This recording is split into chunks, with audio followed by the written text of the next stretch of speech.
There is not even a single day in my career where I don't see a patient with dizziness. Either I go in OPD or I go to take a round in emergency, there is always one patient who has complaint of dizziness. Dizziness is a vague term. It can be presyncope, it can be vertigo. Today I would like to talk about vertigo only.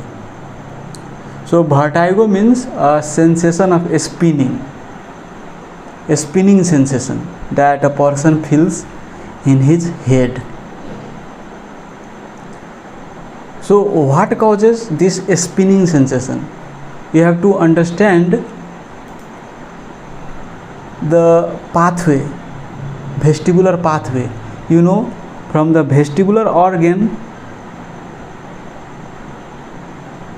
vestibular nerve travels, right? And vestibular nerve goes to the vestibular nucleus in the lateral medulla, and from the vestibular nucleus the fiber go to the thalamus, and from the thalamus the fiber goes to the cortex, temporoparietal cortex, insula. So this is the pathway from vestibular organ to nerve fiber. Vestibular nerve goes to the vestibular nucleus in the medulla. From medulla the nerve fiber goes to the thalamus. From thalamus it goes to the cerebral cortex. So the lesion can be in the anywhere in this pathway. The lesion can be in the vestibular organ itself, like Meniere's disease, you know, or labyrinthitis, vestibulitis. Or the inflammation can be in the vestibular nerve, that is called vestibular neuronitis. Like after viral infections, after chickenpox, those vestibular nerve can get inflamed, right? Or the problem can be in the vestibular nucleus that is located in the lateral medulla. If there is a stroke in the posterior circulation, right, that vestibular nucleus can get infarcted. Or you know, from the vestibular nucleus some fibers also go to the cerebellum, right? So if it is the infarct in the cerebellum or any tumor in the cerebellum, then that also causes vertigo. And if you move from the vestibular nucleus to upward, like thalamic infarct or cerebral cortex infarct, insular infarct, right, in the infarct in the temporoparietal cortex, anywhere in this pathway, if there is any space occupying lesion or infarct or any pathology, any demyelinating lesions, like you know, in multiple sclerosis, a patient can feel the sensation of vertigo. So we as a physician, we have to decide when to order MRI of the brain to evaluate whether there is brainstem infarct or multiple sclerosis, right, or vestibular schwannoma. So there are some limited causes of central causes of vertigo where we have to order MRI of the brain. But most of the time we see peripheral cause of the vertigo, that is vestibular cause, either vestibular neuronitis or labyrinthitis, Meniere's disease, BPPV, like benign paroxysmal positional vertigo. Or some drugs also causes vertigo. Those drugs affect the vestibular organ, you know, aminoglycosides, and there are variety of other drugs like pregabalin, some anti-epileptics. These affect the vestibular organ and patient can feel the sensation of vertigo. So in my career till now, I can remember like only 5 cases of central causes of vertigo I have seen. During my residency, I had seen 2 cases of posterior circulation stroke and 1 case of cerebellar infarct and 1 cerebellitis. So cerebral infarct, cerebellitis, 2 posterior circulation stroke, 1 vestibular schwannoma I have seen, And apart from that, I cannot remember central cause of the vertigo that I have managed, but I daily manage vestibular cause of vertigo, right? Vestibular neuronitis, BPPV, labyrinthitis. So most common cause of vertigo is the peripheral cause rather than central cause. But we have to differentiate. You don't know whether it is central cause or vestibular cause. So there comes the part of clinical examination. That's why they have designed a test called HINTS exam. HINTS means head impulse test, nystagmus, look for nystagmus, and another is test of SQ. So head impulse test assess the vestibulo-ocular reflex pathway. Test of SQ also assess vestibular ocular reflex pathway, right? So test of SQ assess the vertical movement of the eye. Like when you cover one eye with a cardboard or with a palm, you can see this eye is maintained, the fixation is maintained, it is neither moving up or down. And when I move to this eye is fixated, it is not moving up down, it is not jerking vertically, right? It is able to fixate. So this is maintained by this vestibulo-ocular reflex pathway. And when I turn my head this side, you can see my eye is moving on this side, and when I turn my head on this side, my eye is moving to this side. So when either look up or down or move my head sideways, the image on the retina is stable, right? So it should be stable. If there were no vestibulo-ocular reflex pathway in human beings, the image would have been jerky, like. So I can give you one example. Let's say you are walking on the road, right, street, and you are also reading on the billboard, right? So you are walking, your head is jerking, and you are still able to read clearly what is written or displayed on the billboard. Your image on the retina does not fluctuates or shakes, right? It is stable, right? So that's what is the physiology behind that? Vestibulo-ocular reflex. Your vestibulo-ocular reflex is intact, and that is able to form the stable image on the retina. Either head jumps in this direction or jumps in this direction. Image is stable on the retina, and that is aided by vestibulo-ocular reflex, and that we test in the HINTS exam. Test of SQ test assess this vertical motion of the eye, and head impulse assess horizontal motion of the eye. And nystagmus, I will discuss nystagmus later. So first of all, let's talk about head impulse test. So in head impulse test, we stabilize the head of the patient and suddenly jerk on this side, right, or jerk on this side, and we see patient's eye whether it is stable or not, or whether there is corrective saccades. Like when I move the head in this direction suddenly, so eyes move in this direction and there is corrective saccades in the opposite direction, if there is vestibular cause, right? And if there is central cause, there won't be this corrective saccades. When you move the head suddenly on this side or suddenly on this side, you will see the eyes of patients are fixated on your nose, right? So it is not jerking, right? So if it is not jerking, then and patient is having vertigo, then we call this is central cause. But if there is corrective saccades, then we call it is peripheral cause of the vertigo. But later I will tell you that this is not correct thing. You will read this, right? When you search any literature, you will find this, that it helps to differentiate central cause from peripheral cause of the vertigo. But theoretically, if you see, let me tell you now, I told you that this assess vestibulo-ocular reflex pathway. So you know from the vestibular organ the nerve fiber goes to the vestibular nucleus, and from the vestibular nucleus on this side the nerve fiber again goes to the opposite abducens nerve nucleus, right?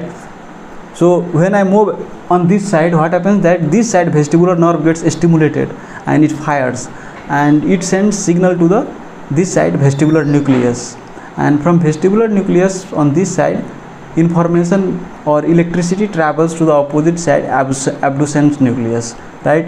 And when it goes to the abducens nucleus, so what happens that when I turn my head on this side, what happens that this side abducens nucleus fires and eyes goes on this side, and from the abducens nucleus another fiber goes to the oculomotor nerve on this side, and that helps to maintain eye on this side medially, right? So medial rectus on this side gets fired. So when I move head on this side vestibular nucleus gets stimulated and this side vestibular nerve gets inhibited. That's why my eye moves on this side. So if there is any pathology in the brain stem, let's say if there is lateral medullary infarct, then also head impulse test, if you check head impulse, there will be corrective saccades because there is disruption in this vestibulo-ocular reflex pathway. But as I told you that we do not generally see central cause of vertigo, right? We vastly see peripheral cause of the vertigo. So in this sense, if you analyze this head impulse test, they tell you that it helps to differentiate the central versus vestibular causes, right? So when you see corrective saccades, it most likely suggests you that it is vestibular cause, but it is not 100% if you analyze it theoretically, right? And now let's go to test of skew. So I already described you what is test of skew. Like when we cover one eye, this eye is able to maintain fixation. When I cover this eye is able to maintain fixation. It is not jerking up and down, right? So this is also maintained by this vestibulo-ocular reflex pathway. So from this semicircular canal, the fiber goes to the vestibular nucleus, and from there it goes to the other brainstem nuclei, and that maintains the vertical movement of the eye. When there is disruption in this pathway, either in the peripheral cause or central cause, there you will see there will be jerkiness in the vertical movement of the eye. So it also does not help to differentiate central from peripheral cause of the vertigo if you see it theoretically, because this pathway can get affected anywhere. But if you see the literature, they tell you that if you see a test of skew is positive, right, it suggests you more central cause of the vertigo, right? So they have done some studies and they have found that this skewness is positive more pronounced in central cause of the vertigo, like brainstem infarct, vestibular schwannoma, cerebellar cause, right? But it is not 100%. You can see test of skew even in vestibular cause, right? If you analyze it, critically analyze the pathway and analyze it theoretically, right? So if you go analyzing theoretically, you can see it in vestibular cause as well. And they have also mentioned in the literature there is test of skew is positive in vestibular cause, but that is not that much pronounced. There is a little, but in central cause it is vast, right?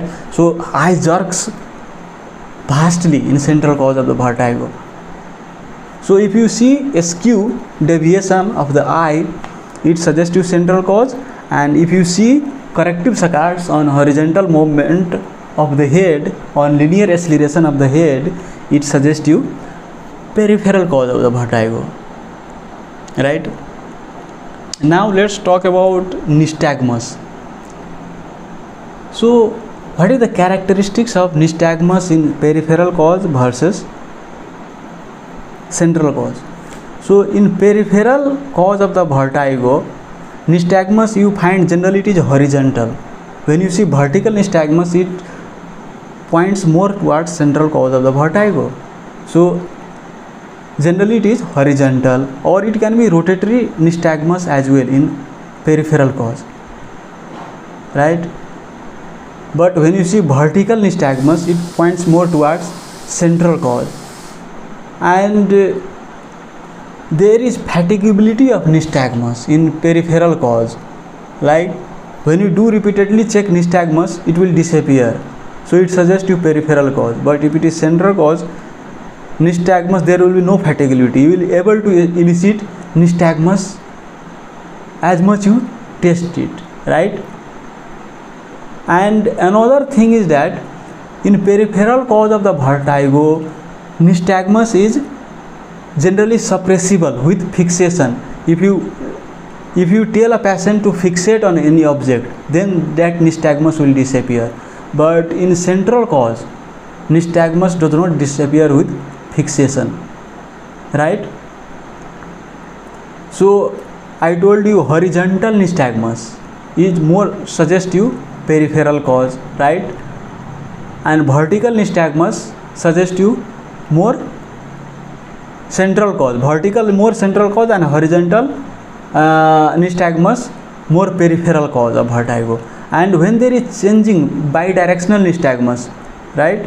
So also beating towards the right and also beating towards left.